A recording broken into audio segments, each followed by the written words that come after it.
When Minh first set eyes on the apartment complex in District 4, he sensed something was off. It wasn't the peeling paint or the graffiti etched onto concrete pillars. Those were common in older Saigon buildings. What bothered him was the odd hush that hung in the hallways, as if the structure itself was holding its breath. He'd looked at countless apartments, but property prices in central Ho Chi Minh City were skyrocketing. This particular complex on Ben Van Don Street was cheap. Too cheap. The landlord, a middle-aged woman named Ms. Tam, smiled over brightly when she showed him the unit. She rattled off features in a practiced tone: 1 bedroom, separate kitchen, living area, balcony. Then added in a lower voice, "You can move in immediately. The last tenants left, suddenly." Minh wondered, but didn't ask. He couldn't afford to be choosy. A quick glance inside revealed old floor tiles, a rickety balcony door, but otherwise passable. "I'll take it," he said. A day later, he arrived with his meager belongings: a small fridge, a battered sofa, a thin mattress, and 2 suitcases of clothes. Most precious of all was his companion, a friendly mixed-breed dog named Back. The first afternoon was uneventful, though as he maneuvered boxes into the cramped living room, he felt eyes on him. Opening the front door to let in fresh air, he glimpsed an elderly neighbor peering from across the hall. She vanished behind her door as soon as their gazes locked. Shrugging off the uneasy vibe, Minh patted Back on the head. "We'll be all right here," he murmured. "It's just the city noise." By nightfall, he'd managed to set up the bedroom with a small lamp and a desk for his freelance design work. Back slept curled up at the foot of the mattress, occasionally raising his head and growling at the empty corner. Minh told himself the dog just needed time to adjust.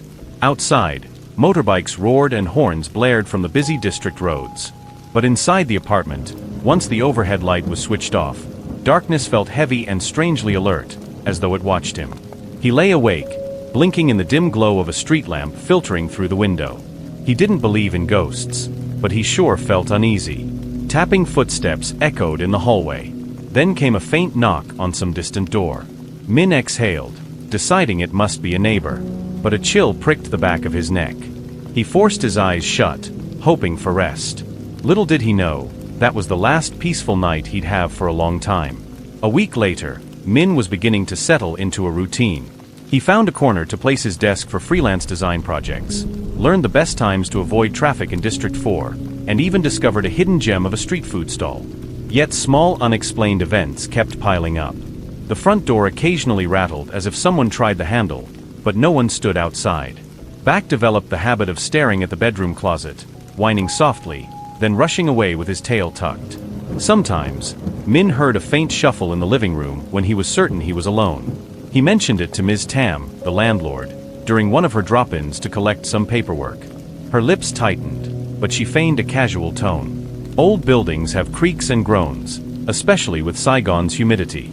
"Don't mind it," she said. Yet her eyes flitted nervously around the apartment.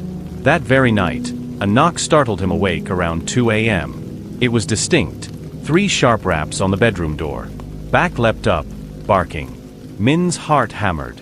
The bedroom door was shut from the inside, so if anyone knocked, they'd have to be in his bedroom with him, which was impossible. With trembling hands, he flicked on the lamp. The door was still closed, no one behind it.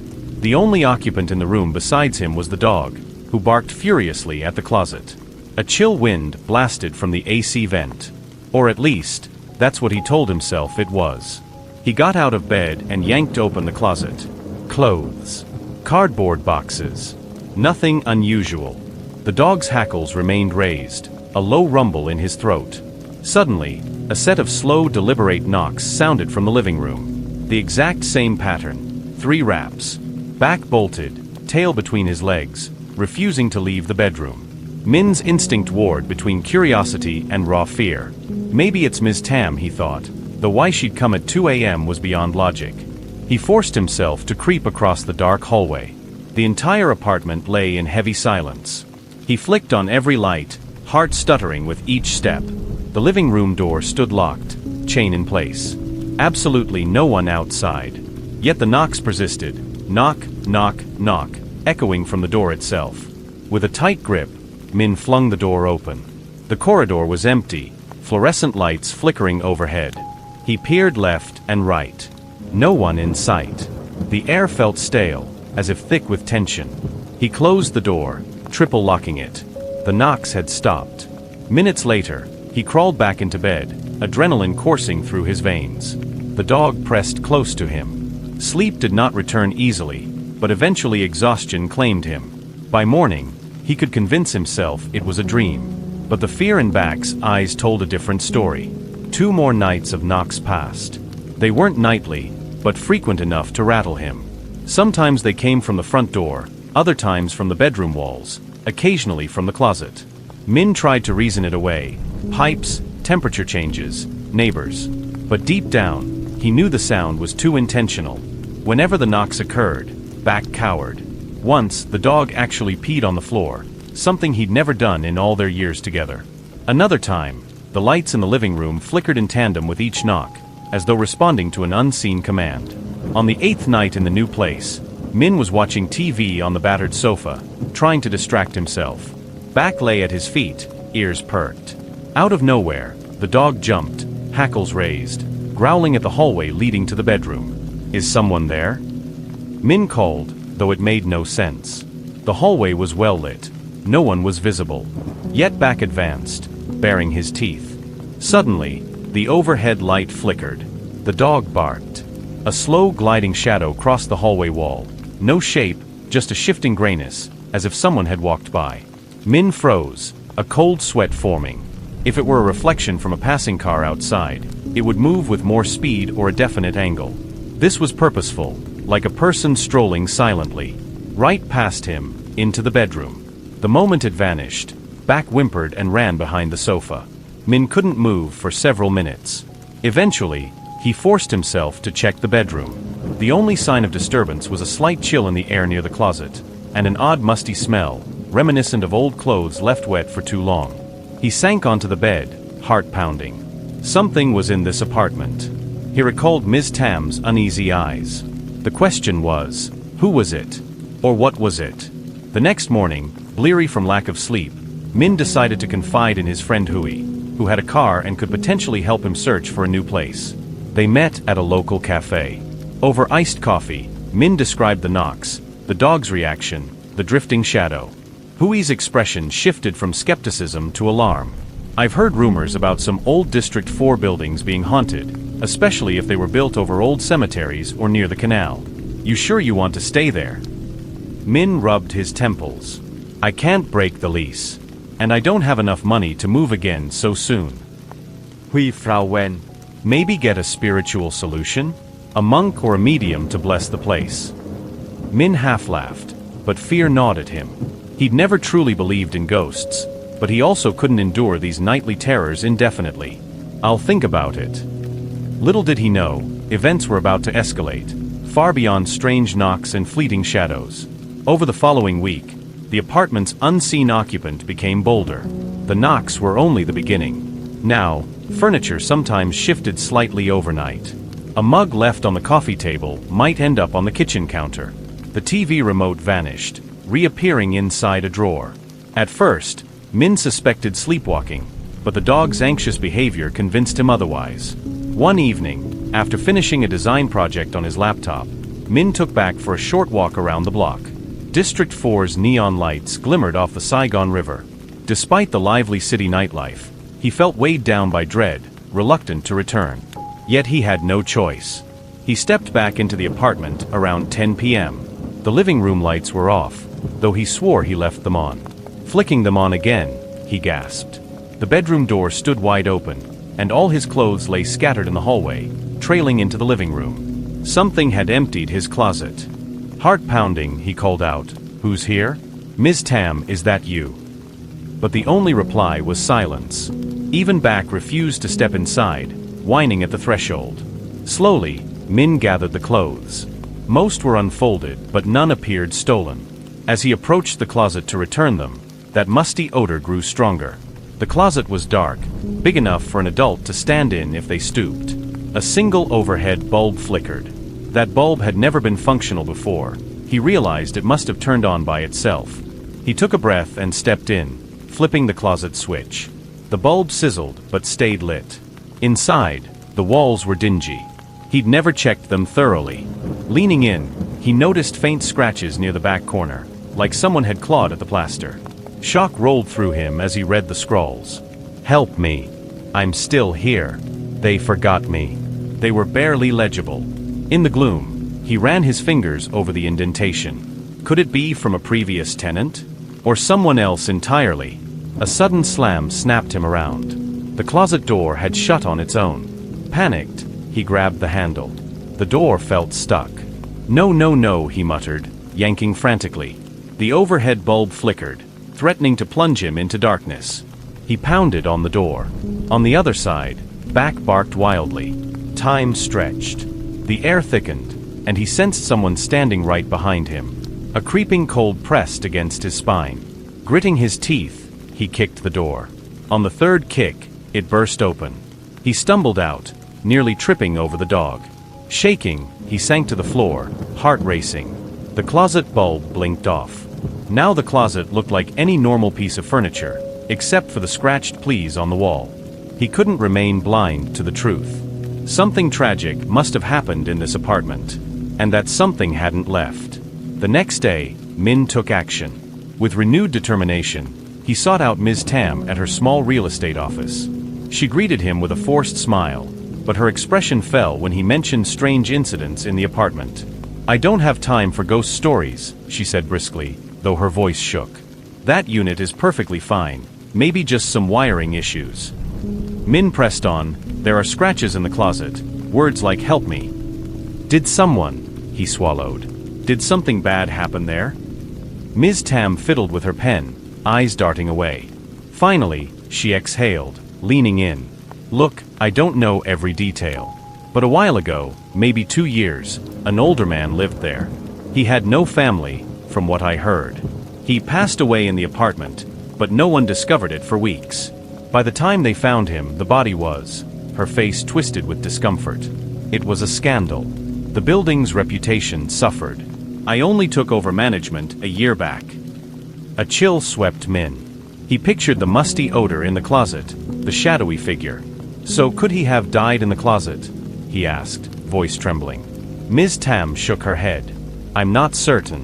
Rumors say he was found near the bedroom. But the official story is hush-hush. The building security kept it quiet. He was an eccentric man, rarely left. Possibly mentally ill. People said he scrawled odd messages on the walls." She sighed. "Look, if you're uncomfortable, I can help you sublet. But you'll lose your deposit." Minh's finances were tight enough to begin with. He left her office feeling resentful and uneasy. On the way home, he researched city archives on his phone, hoping to find a clue. Nothing obvious turned up besides a brief mention of an unnamed occupant found deceased in an apartment, District 4, about 2 years ago. The occupant had no next of kin. That evening, Minh used social media to ask around local groups. Eventually, a man claiming to be the building's old security guard replied in a private message. Yes, an old man died in that unit. Lived alone. People suspect he locked himself in the closet at the end, possibly disoriented or paranoid. The smell alerted neighbors. Very tragic. Minh's skin crawled. Perhaps that explained the closet's aura. The old man's spirit was restless, resentful at being forgotten. The scrawled messages, "Help me. I'm still here." Back in the apartment, he felt simultaneously sad and frightened. He whispered to the empty room, "Sir, if you're still here, I'm sorry for what happened." Only silence replied. But at least now he had a direction. Maybe he could help the spirit find peace.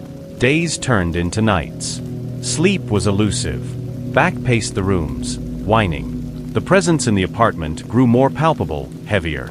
Occasionally, Minh glimpsed the gray silhouette out of the corner of his eye. Once, he walked in on it standing by the living room window, staring out at the District 4 skyline. In the instant he blinked, it vanished, leaving only a cold spot in the air. He decided to attempt a ritual of appeasement. At first, it felt silly. He'd never done anything like that. But reading online forums about Vong Han wandering ghosts convinced him that ignoring it would only escalate matters. So one late afternoon, he bought fruits, incense, joss paper, vang ma, and a small bowl of rice. He also purchased a modest meal, cooked fish, vegetables, and rice, intending to offer it to the spirit. He set up a temporary altar in the living room corner. Meanwhile, Back cowered under the table, evidently sensing something about to happen. Minh lit the incense, hands slightly trembling, and tried to speak calmly. "Hello, sir, I'm Minh, the new tenant.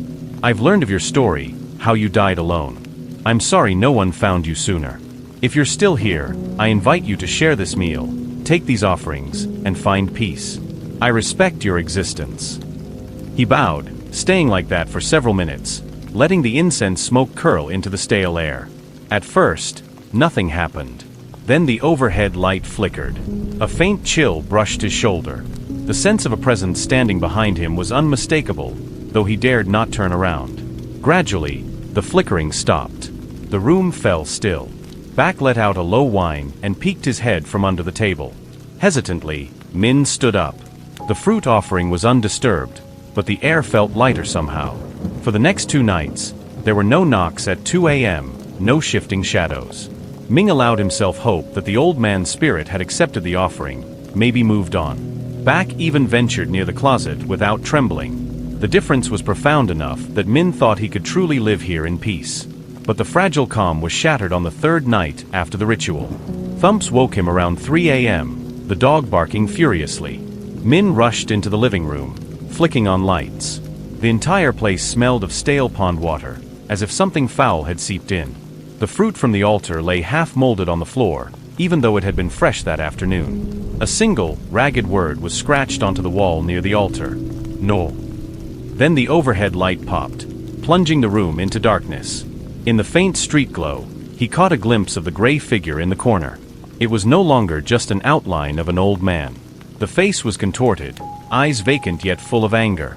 He grabbed for the flashlight on the sofa, heart hammering. By the time he beamed it on the corner, the figure had melted away, leaving only a stench and a sense of rage. The old man's ghost had rejected the offering. Or maybe he demanded something more. Minh realized with growing dread that a simple sorry wasn't enough to quell the resentment of a spirit who died in lonely torment. Minh decided he needed professional help. An online search turned up references to a local spirit medium named Madame Hung. For a fee, she supposedly communicated with wandering souls, identified their needs, and performed cleansing rituals. Although the prospect felt extreme, Minh's ordeal had become unbearable. He phoned her the next morning. She listened quietly, then said, "I'll come tonight. Be prepared with fresh flowers, 7 incense sticks, and a bowl of salt." When evening arrived, Madame Hung stepped into the apartment, an older woman with keen eyes. She inhaled sharply, scowling. "This place reeks of unsettled death. The spirit is strong, clinging to what was his in life." She walked from room to room, eventually pausing at the bedroom closet. Carefully, she lifted a palm near the scratched messages. Her eyes fluttered closed. "There's deep sorrow here." He felt abandoned, locked inside. Yes, locked himself away in his final moments. He resents the living for forgetting him, for not helping in time. Minh's stomach churned. "Can we help him move on?" Hung nodded. "We must let him know we acknowledge him, that he still matters. But we also must make it clear he cannot remain here terrorizing the living. If he refuses, I'll attempt a banishing ritual. But that can provoke a violent response." Together, they set up an altar with fresh flowers, the salt, and 7 lit incense sticks. Hung began chanting in a melodic, haunting voice, calling upon ancestors, local guardians, and the old man's soul. The air in the unit grew thick, swirling with intangible energies. The dog whimpered in the corner, refusing to approach. Midway through the chant, a gust tore through the living room, knocking items from shelves. The lamp near the sofa shattered. The temperature dropped. Shadows flickered on the walls, coalescing near the closet. The shape of the old man manifested, head bent at an unnatural angle, expression contorted with anguish and anger. Hung raised her voice, chanting faster. "You who died here, we see you. We speak to you. Release your pain, accept the light. Return to the realm you belong, no more harming the living." A howling sound reverberated, though whether it came from the spirit or the swirling air was uncertain. Furniture rattled. The closet door slammed repeatedly. For a moment, Minh thought he saw tears rolling down the ghost's withered cheeks. Then the ghost lunged at Hung, a distortion in the air as if intangible claws reached for her throat. She staggered back, continuing her chant. Min jumped forward, brandishing a small Kanlu willow branch, dipped in salt water. Hung had instructed him to use it if the spirit attacked. He flung droplets in the direction of the ghost. A hideous shriek reverberated. The entity twisted, pinned against the closet door. Hung stepped forward, chanting one last incantation. The closet door flung open, revealing pitch-black darkness within, swirling like a vortex. The old man's shadow figure sank into it, face contorting between sorrow and fury, until it vanished with a final wail. Silence. The vortex dissipated, the room's temperature rebounding. Broken glass littered the floor, and the dog cowered under the table. Hung panted, sweat beading on her brow. Min's knees threatened to buckle as he realized it might be over. But an uneasy sense lingered. Was the spirit truly gone, or just forced into hiding? In the aftermath, Madame Hung declared that the spirit had been pushed away, but not necessarily liberated. She suggested Min keep fresh incense burning for several nights and recite prayers to guide the soul. She also told him to place a small mirror at the closet entrance, which some believed could deter vengeful ghosts. For the next week, the apartment was eerily quiet. No knocks, no drifting shadows. The dog, though still skittish, began sleeping more soundly.